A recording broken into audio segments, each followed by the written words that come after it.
It's a pleasure to be here this morning, and my topic is heat, extreme heat, and the health impact of extreme heat. Okay, so I have no commercial interest to declare, and heat is significant because currently it's the leading cause of mortality from extreme weather. If we look at this pie graph, you can see that heat is responsible for about a quarter of all of the mortality that's attributable to extreme weather, with hurricanes contributing another quarter, and then about 50% is made up of floods, tornadoes, winds, lightning, windstorms, cold, etc. And I want to stress that this will vary in different parts of the country. So I spoke in Massachusetts last year, and in Massachusetts, flooding was actually the chief cause of mortality from extreme weather, and so different states will vary. So what I'm going to talk about is how is the temperature changing in the U.S., what is an extreme heat event, who is vulnerable to heat events, what kinds of problems do heat events cause, and what can we do about them. And I want to mention that all of the presentations are to be posted on the PSR page for this meeting, and so all of these presentations will be available. Okay, so this is basically another look at what Dr. Patz presented earlier, which is that the anomalous extreme heat events around the world are increasing. The x-axis here is years. It starts at 1880, goes up to 2015, and the y-axis is the extent of the anomalous heat event. So that's degrees Fahrenheit. And it shows you that with each passing year, the number of anomalous events is increasing. This is around the globe. But what about for the United States? Well, let's take the last month as an example. In August, the average temperature for the continental U.S. was above average. The maximum temperatures were above average. The minimum, meaning the nighttime temperatures, were above average. But what about what people experience on the ground where they live? That reality varies. And in talking about climate change, it's really important for us to understand this. So if you look at this map of the U.S., with red being the warmer areas and blue being the cooler areas, you could see this is the average temperature for August compared to the entire 20th century. And you can see that the entire middle of the country this August had cooler temperatures than the average, whereas all of those other areas that are in red had warmer temperatures than the average. And you'll notice that Oklahoma is right in that cooler area, and most of you probably saw on television when Senator Inhofe brought a snowball into the Senate to demonstrate that climate change, global warming couldn't be happening because otherwise how could he possibly have a snowball or something, whatever the logic was there. But on the ground, the reality for many people is that they may not be experiencing what we know to be the case, and so that's something that we need to understand. Okay, so an extreme heat event is one that's characterized by weather that's substantially hotter or more humid for a particular location at a particular time. And they occur in all kinds of terrains, rural, suburban, and urban. Why do we say hotter and or more humid? Because the more humid it is, the less likely the sweat will evaporate from the skin. And so people will experience a day that has high humidity and high temperature as even warmer than it really is. Whereas if the humidity is low, sweat evaporates, people are cooled, and they don't experience the heat to the same degree. And who exactly is vulnerable? Well, it turns out that there are specific groups of people who are more vulnerable. The very old and the very young, people who have chronic conditions, heart, pulmonary, renal conditions, or mental health conditions, people who have impaired mobility, if they lack air conditioning, if they're on certain medicines, if they're engaged in outdoor activities, or the homeless. Now, as health professionals, we can understand why those groups are at increased risk. The elderly, because elderly people, I'm talking about people of very advanced age, sweat less. They may have less thirst drive. The non-ambulatory may not be able to seek cooler locations or get the hydration that they need.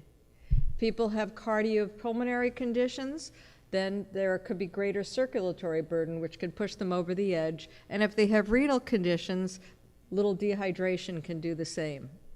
People who are on mental health medications may have difficulty with thermoregulation. That's also true for children 0 to 4. They have different thermoregulatory capabilities. And then older children are likely to be outside and running around and put themselves at risk unknowingly. Similarly with sports enthusiasts, laborers who may be placed at risk because they're outside for a greater amount of time, and then folks who are homeless may not recognize the danger or have the resources to cope.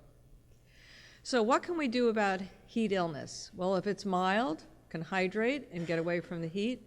If it's more severe, like in heat exhaustion, also hydrate, cool with whatever's available, ice packs or anything else, ice, move to a better location. If heat stroke, then emergency care is required.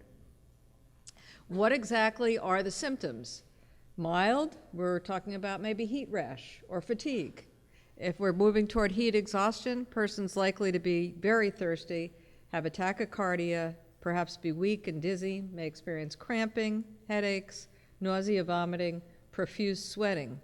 If they're advancing to heat stroke, they're more likely to be confused, perhaps faint, perhaps comatose or moving toward coma. The skin could be dry as well as moist, and the core rectal temperature will be over 103 to 104. And those people are at risk of mortality. So what can we do to prevent heat injury and mortality? Well, this requires clinical people to be involved and also public health teams. Clinical teams can reach the vulnerable directly. Public health teams can also reach the vulnerable directly and also indirectly. Government has a role, and communication is key. So what is risk communication in this case? Well, clinical teams can identify and warn those who they know to be at risk. They may see them directly or contact them. Practices generally are aware of who their patients are who have cardiopulmonary disease. We call them in for flu shots at the right time of year. Generally know who the elderly are who may be living alone or those who have decreased mobility. And so clinical practices can actually contact these people directly or send out mail or make materials available in whatever ways possible. Mass media can be involved through heat alerts and with awareness of the problem and coordination with government and health weathercasters. Those heat alerts do go out in many areas. Neighborhoods can have buddy systems, block captains, and the public health system working with government and neighborhoods can often create cooling centers or outreach teams. And so these are, all solutions that can be helpful. So this is from healthychildren.org. It's a handout made available by the American Academy of Pediatrics. That's their website, healthychildren.org. And you can download materials to hand out to patients from there.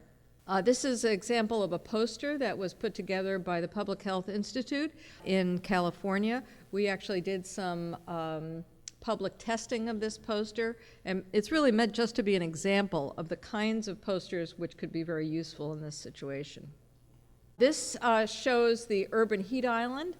Center city, maybe 7 degrees or more warmer than the suburban areas surrounding, and that's because asphalt and concrete absorb heat and then re-emit it slowly.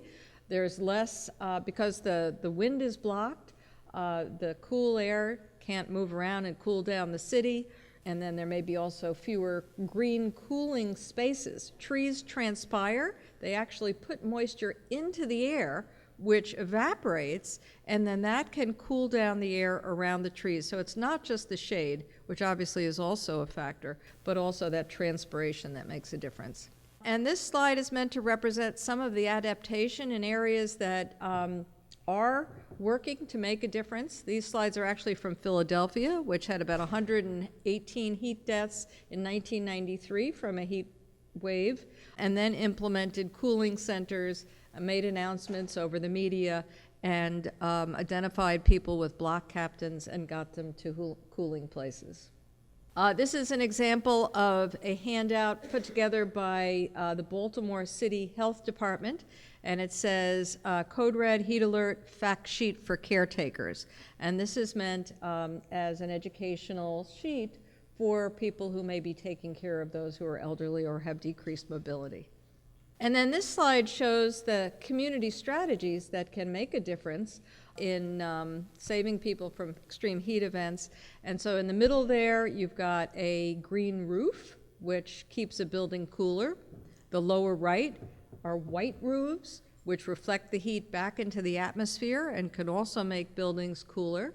And the upper right shows a body of water, and bodies of water generally maintain their temperature, and so if people can spend time around the bodies of water, there are places to sit, places to walk, those are places that they can be during the day, which are generally cooler. And then on the left there, above and the middle and lower left, are examples of green spaces in the city that will transpire, that will cool things down, and will provide shade for people.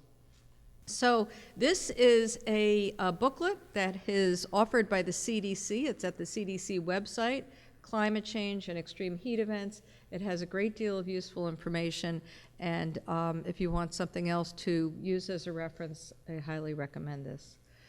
So to bring adaptation and mitigation together, we need policy change. We need to reduce carbon dioxide output into the atmosphere. We need to decrease burning of fossil fuels, increase renewables, and you'll hear a lot more about that this afternoon. So thank you very much for listening, and we'll turn this over to the next speaker.